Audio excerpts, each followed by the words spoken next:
سلام و عرض ادب. آخرین آموزش پلاک‌های دو طرفه، خمیری سفید، کف قالبی که روی چسب فیکس شده. قشنگ اجازه میدیم همه جا پخش بشه، جایی هم که نمیرسه خودمون کمکش میکنیم، میرسونیمش به لبه های کار. اجازه میدیم به ژل تایم برسه.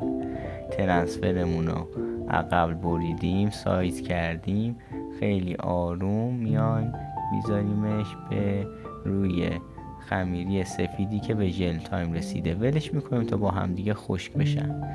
لایه آخر مهدب ساز یه رزین شفاف بدون در واقع حباب هست که اضافه میکنیم. پلاک موتور و ماشین هم به همین شکل هست. روی ترانسفر اگر چاپ کنید خیلی راحته.